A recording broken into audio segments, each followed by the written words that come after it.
Good afternoon, everyone, and good morning for Ignacio. Welcome to my PhD defense. And the title of the thesis is the data-driven approach for addressing the global agricultural issues, which will mainly focus on the assessment of the productivity of conservation agriculture under current and future climate. And I'm doing this PhD under the instruction of Professor Benoit Gabriel and Dr. David Markowski. And this thesis is supported by SINA and NR, and we are also benefited from the Meta program Global Food from INHAE and CIHAD. And today I will first introduce you the challenges that faced in current agricultural systems, and then I will talk about conservation agriculture, or CA, and its current knowledge gaps and how we address those gaps. And next, I will show you some results from this thesis, and at the end, we will have a short discussion about CA. About the challenges, there are three main challenges that face in today's agriculture. The first is the increasing demand on food due to the rapid increase on human population. And the next is the problems such as soil erosion, water scarcity, and so on. And those are caused by the unsustainable usages of natural resources. And the third one is the rising uncertainties from the climate change. And here, I will first talk about the climate change and its impact on agriculture. As we all know, the global temperature has increased around 1 degree above the pre-industrial level, and this temperature will continue increasing. There are several scenarios that project what will be the future temperature. Basically, the magnitude of this temperature increase is really depending on our choices. And the precipitation pattern is also changing. Based on the latest IPCC report, the AR6, the evidences show that there are notable regions in the world is experiencing more and more frequent agricultural drought.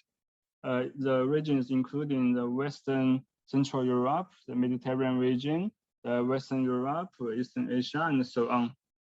And in the future, we will experience more and more frequent extreme weather conditions. For example, the hot extremes will show up at a global scale more often. And in the Northern Hemisphere where we are, we will expect more heavy precipitation events in the future. Those changes in climate will affect the agricultural systems and affect the global food security. There are a lot of negative impacts of climate change. For example, the extreme temperature events and the heavy precipitations could lead to a crop failure and affect and cause the local food shortage. And the agricultural drought will increase the water consumption on irrigation, and in the regions with limited water resources, it will reduce the crop production. And due to the wetter and the hotter climate, the weeds, pests, and the fungi will thrive. So the farmers have to use more herbicide, pesticide, and fungicide to reduce the impact of them on crop growth and the crop yield. But there are also some positive impacts. For example, it is reported that the increase in temperature and the CO2 concentration can increase the yield for some crops in some regions, for example, the rice at a lower latitude.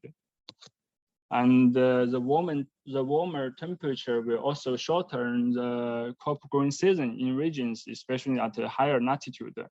Those in regions, for example, in France, normally here we grow the winter crops from September to November and harvest them in June, and between June and August. There are not enough time to grow another crop in a year cycle. But in the future, due to the warmer climate, we can delay the seeding date of the winter crop and harvest the crop earlier. So it is possible for us to grow a summer crop after we harvesting the winter crops. And in this way, due to this one more crop growing season, we can potentially boost the regional crop production. But there might be but it also might bring some other issues. For example, we may have water table decrease due to the water consumption in this one more crop growing season. And in summary, to face those challenges, we need a new agricultural system, and that should be more productive and more sustainable, and should be climate smart. That's why here we introduce a system called the conservation agriculture. So what is conservation agriculture? Basically, it is a sustainable farming in practice that developed to ensure the long-term crop yield while conserving the environment. It has three principles. The first principle is a minimum soil disturbance, which goes as far as no tillage. It can reduce the soil erosion, improve the soil structure, and reduce the fossil fuel usages due to the less machinery work on the field. And the second principle is permanent soil cover from crop residues. And it can increase the soil organic matter input and potentially increase the soil fertility.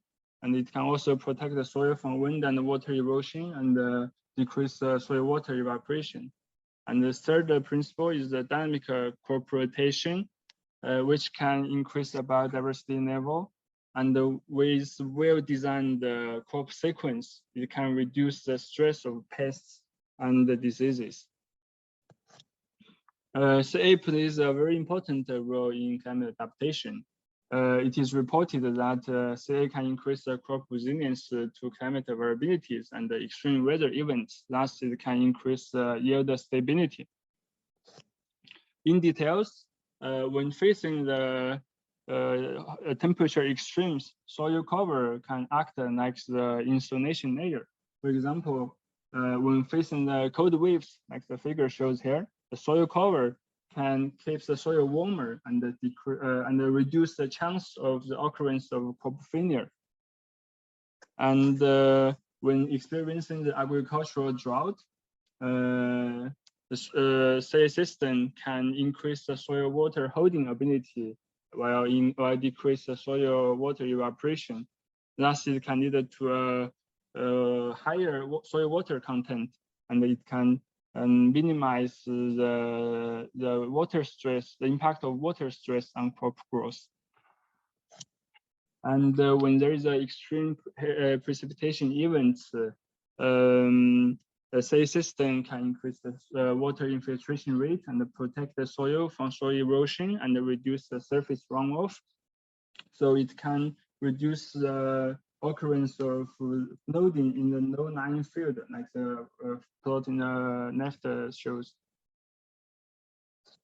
Yes, CA can increase the yield stability, but there are still some knowledge gaps related to the crop yield itself. The first knowledge gap is the impact of CA on crop yield is still under debate.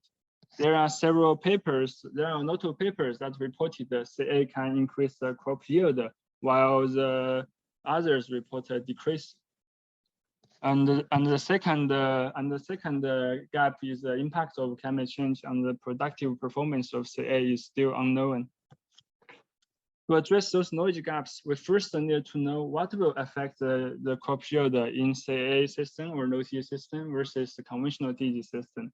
It is a very complex question because the crop yield is affected by a lot of factors, including the geographical regions, local climate conditions, and the crop yield will be different when you use different farming practices over the crop growing season, and it also depends on the crop species you grow in the field. And there are a lot of on-field experiment have been conducted to try to reveal this relationship at a regional scale. But to have a broader view or to have a more comprehensive understanding on this question, we needed to connect those experimental data from the publications at a global scale, and we should build a data set for further analysis. And back to the moment when we first started this project at 2018, there are several data sets already existed, but they are more or less not so complete. They do not cover all those aspects we mentioned in previous slides. So we decided to build our own data set of say and NT versus the CT system. And this data set should gather data at a global scale, and it should cover the main staple crop species and record the detailed farming practices, soil characteristics. And most importantly, it should include the climate data over the crop growing season in that experimental year. This is very important because weather in different year is different even at the same location, and the crop yield is also different. So there might be some linkages between these climate variabilities and the yield variabilities. So that's why we needed to connect those climatic data that changing every year, instead of using the long-term average climate conditions such as climate zone. And once we have the data set, we also need a new method, new tools to analyze those data sets. The current method we use actually is a meta-analysis. It can summarize the average performance of a practice or a system in different conditions. We use the example from Peter Cole's paper. This plot shows the effect of no tillage versus the conventional tillage system on crop yield in different climate regions. And as we can see here, no tillage has the worst performance in tropical regions. And comparing with the conventional tillage, no tillage will decrease crop yield from 10 to 20%. But the tropical region is a huge region. We do not know from this plot which part of the tropical region performs better than the other part of the tropical region. And this leads to the very important limitation of meta-analysis when applying meta-analysis in agricultural sectors. Meta-analysis does not provide a detailed description on the variability that's induced by the local conditions. And moreover, the meta-analysis cannot be used to predict the crop yield, but actually that's what we needed to do and what we want to do. A simple solution for this is to generate a map to show this effect, because the map can describe those effects either at a local or regional or global scale. And this type of maps can be generated by machine learning tools. And I will show you how to make these maps very soon. In summary, CA is not a universal solution, and we need to identify the suitable geographical regions, climate conditions, crop species, farming practices. And to do that, we need a new global data set and the new tools to analyze the data set. So this is what we have done in this thesis. We first created a global yield data set of CA and NT versus CT. And then we designed the machine learning pipelines to analyze those data sets. And then we use the trained machine learning models to predict the performance of conservation agriculture and the no-tillage system under different climate conditions and with different farming practices.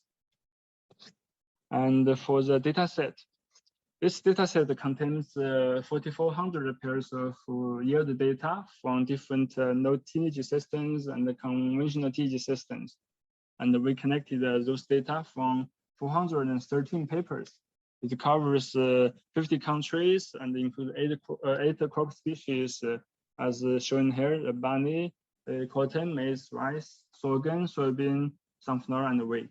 And here is a map that shows the distribution of the experimental site for each crops. And besides the yield data, it also contains the climate data, including the precipitation, evapotranspiration, minimum, maximum, average temperature over the crop growing season at the experimental year. And it also contains the categorical data, include the soil texture and the farming practices, such as crop rotation, the management of crop residues, the control of weed and pests, crop fertilization, and the crop irrigation, and so on.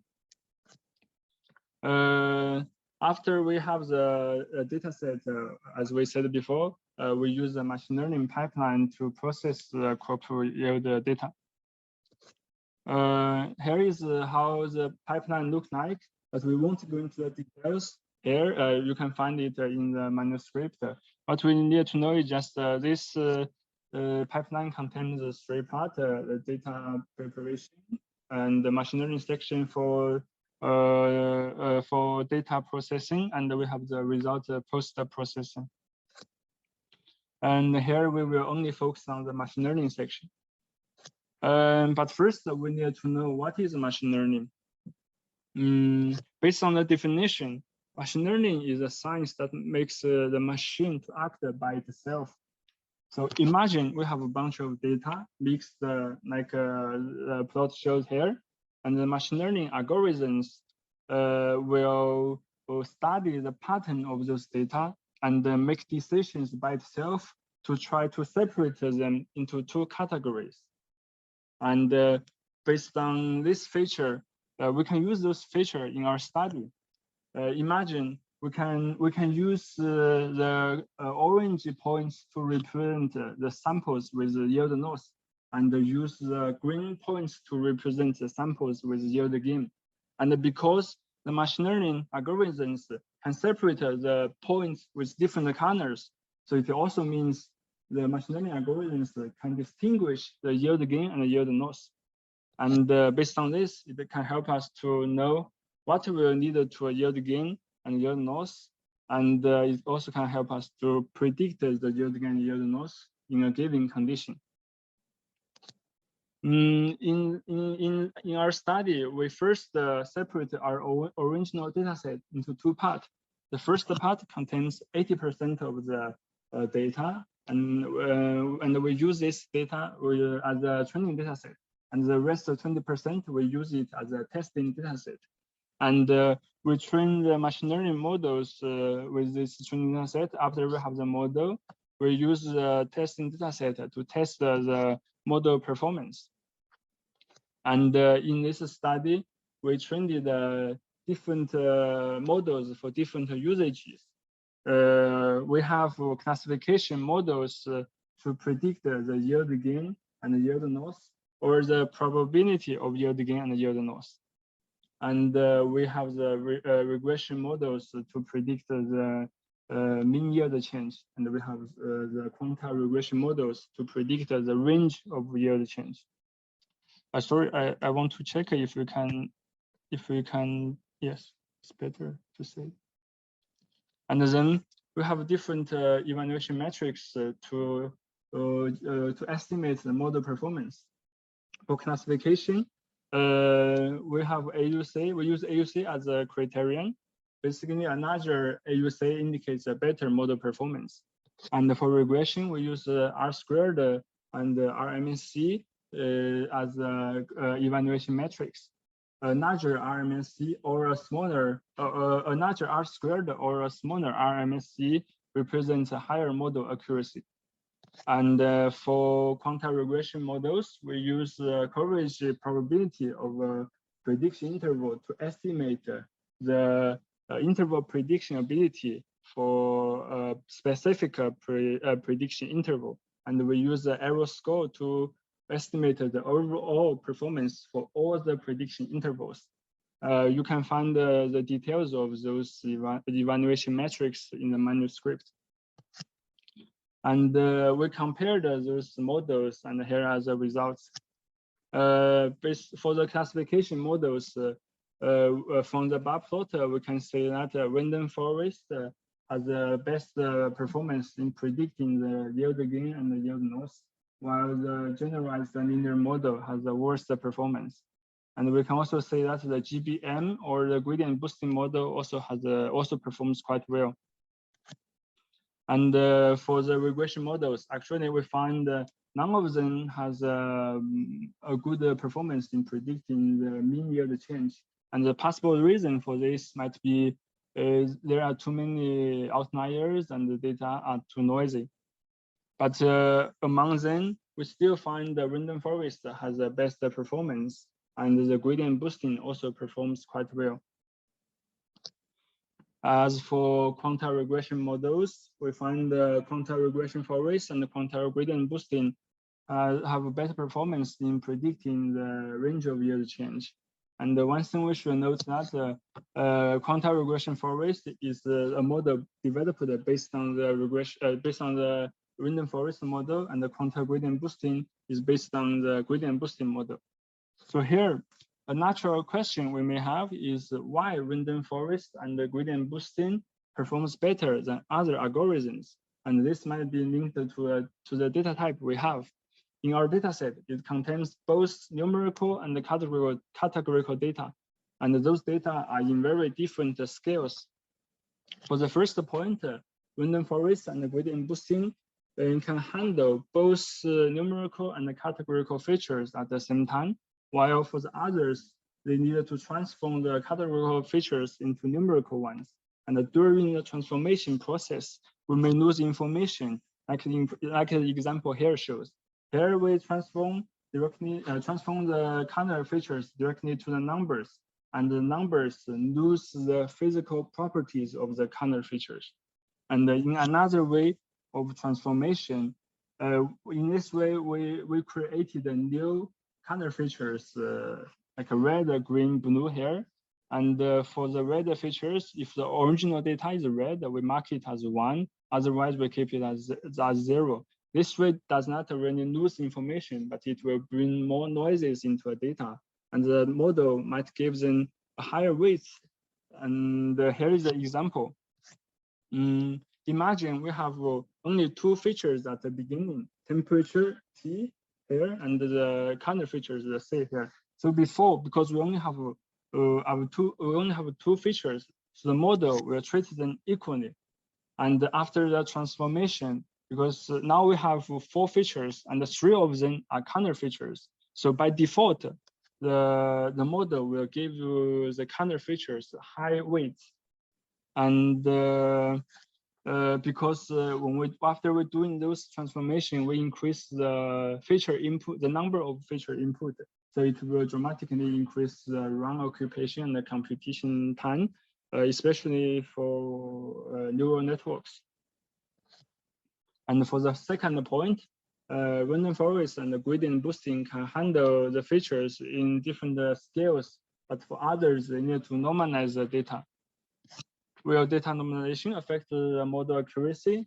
The answer is yes for nonlinear classifier and the distance-based algorithms like KNN.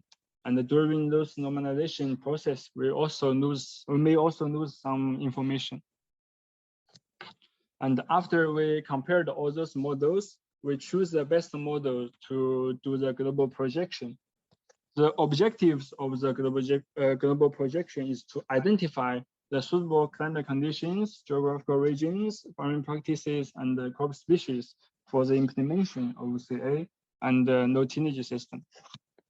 And here are the parameter setting for global projections. You can find it in the manuscript. We won't go into the details here, but we just need to know how we set the time scenarios and what's the definition of different cropping systems.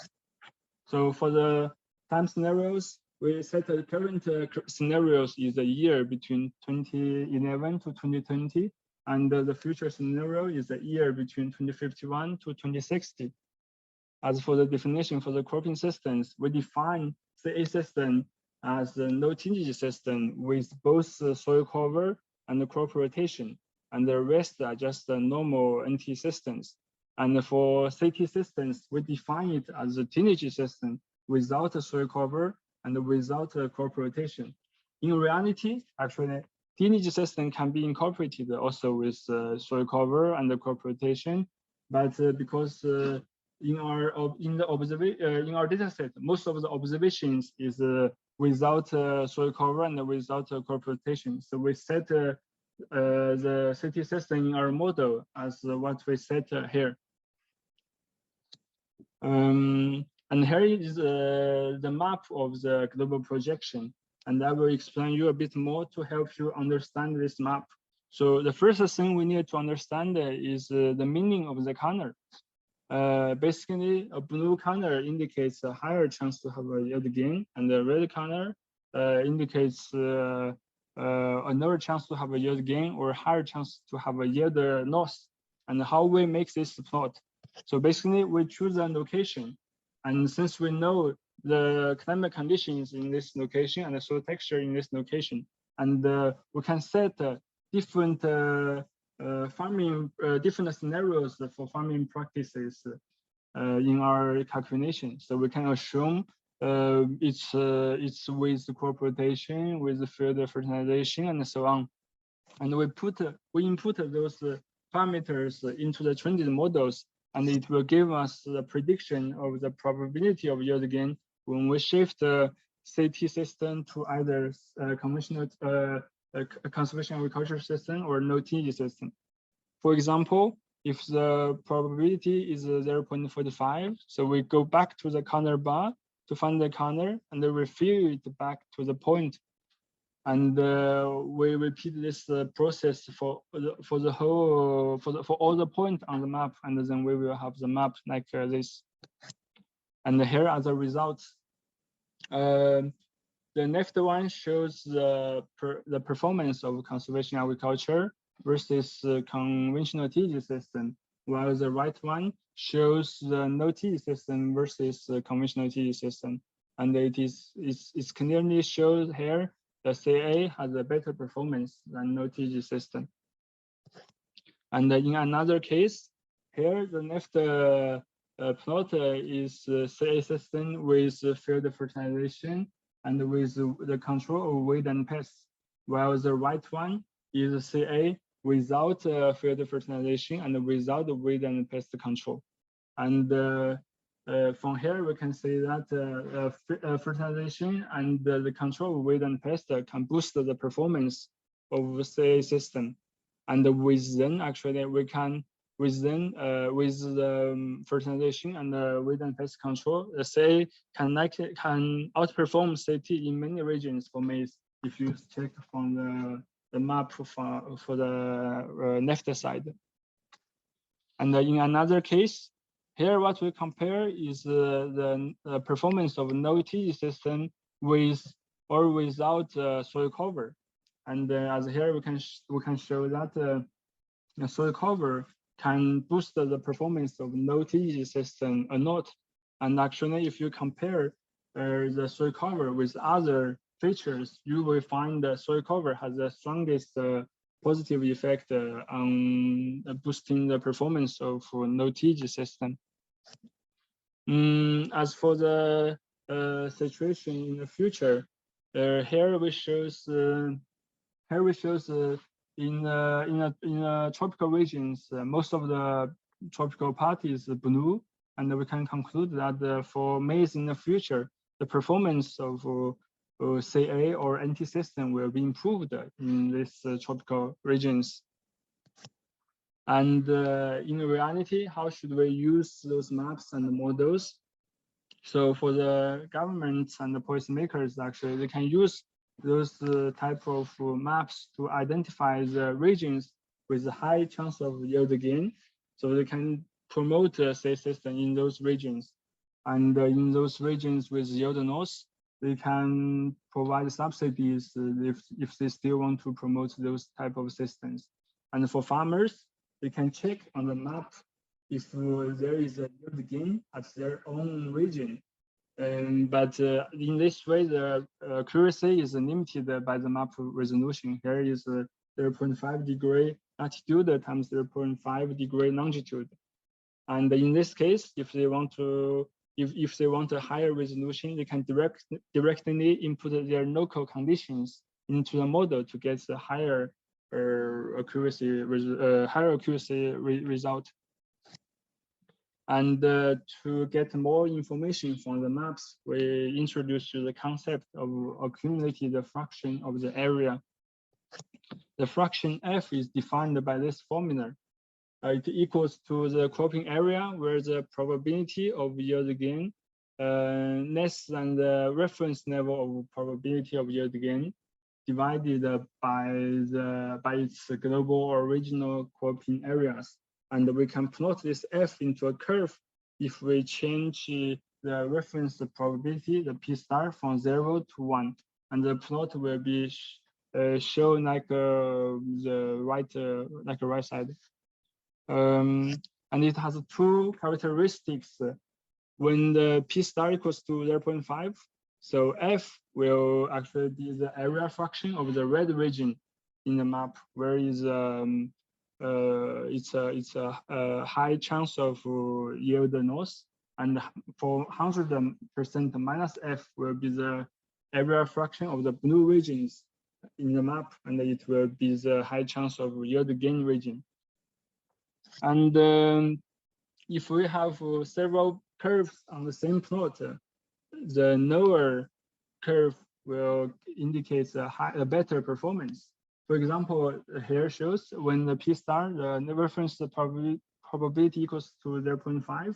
For the green curve, the fraction equals to 20%, which means only 20% of its cropping area, its cropping region, will be in the red region. So it's a small part will be in the region with high chance of yield loss.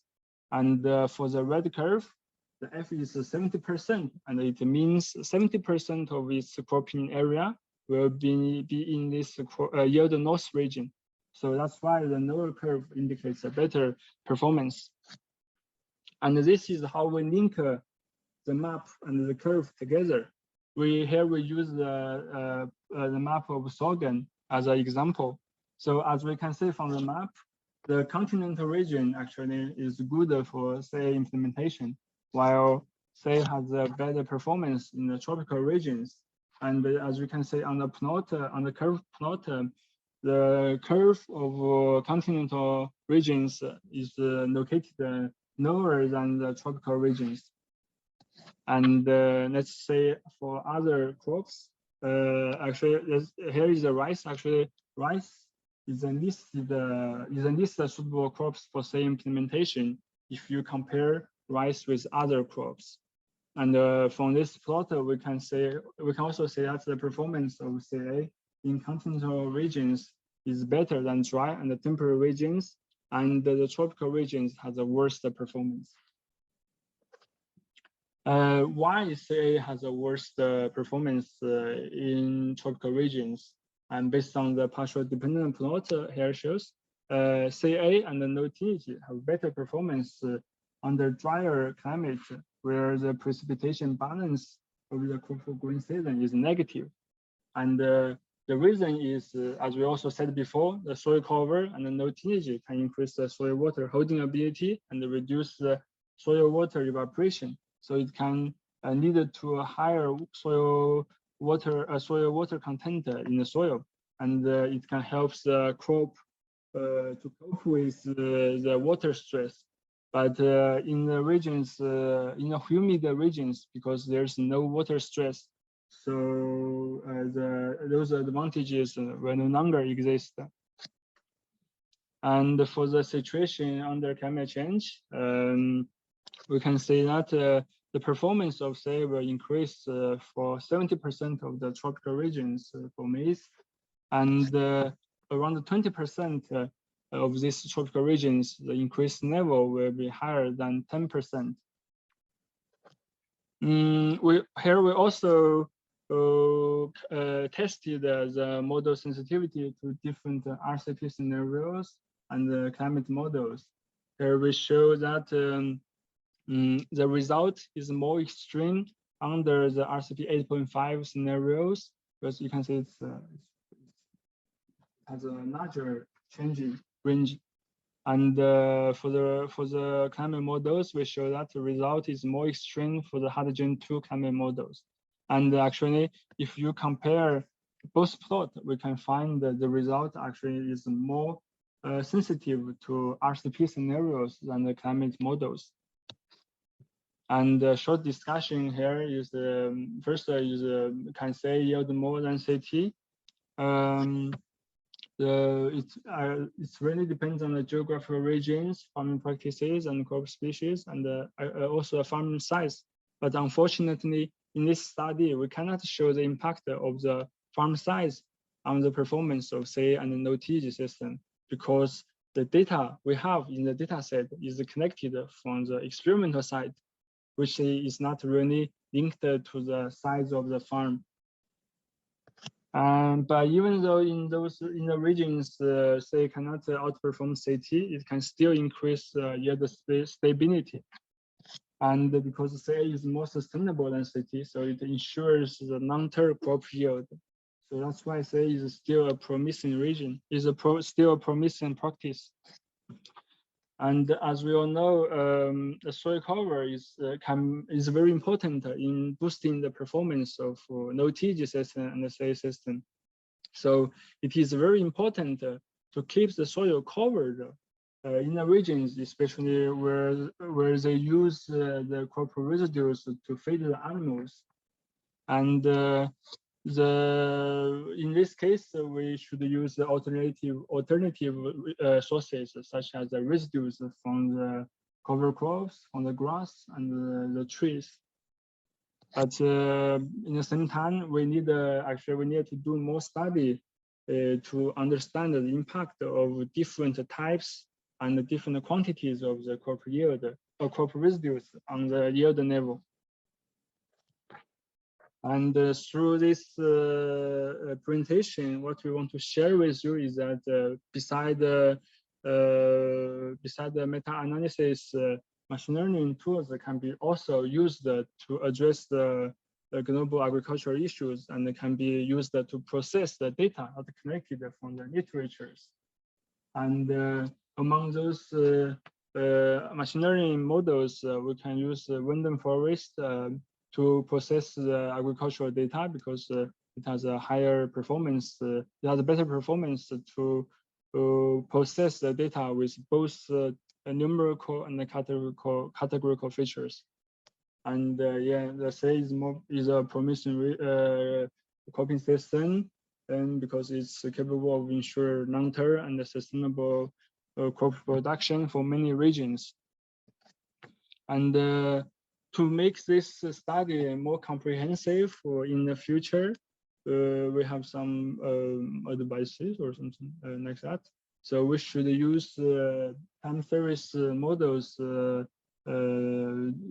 inside the yield prediction, because we have the yield data in different year, and we should also compare the result from data-driven models and the crop models or the process-based models. And we can also study the impact of different crop sequences on crop yield, because we also have the crop sequence information in the dataset. And we can study the impact of CA or no-TG on the crop resilience to climate extreme events based on the outliers. In the recent future, we organized a workshop in early January 2022 to try to simulate how CA and NT will affect the soil temperature and albedo. And for my postdoc, as I introduced you before, due to the global warming, it is possible to grow another season of crop in Europe or in the high latitude region. So my task is to assess the water demand to keep the high crop production in such conditions. And beside the work I introduced you before, I also participated in other works during this thesis. I participated in a paper that tried to try to analyze the impact of no tillage and reduce the tillage on soil organic matter, on soil organic carbon, and the N2O emission. And I also participated in another paper that tried to use machine learning algorithms to reveal the relationship of the local climate conditions and the biodiversity levels. And also cooperate with my colleagues in Sweden to try to use the machine learning algorithms to predict the battery life cycle. And yeah, so here is the references I used in these slides. And that's all for this thesis and this presentation. And thank you for your attention.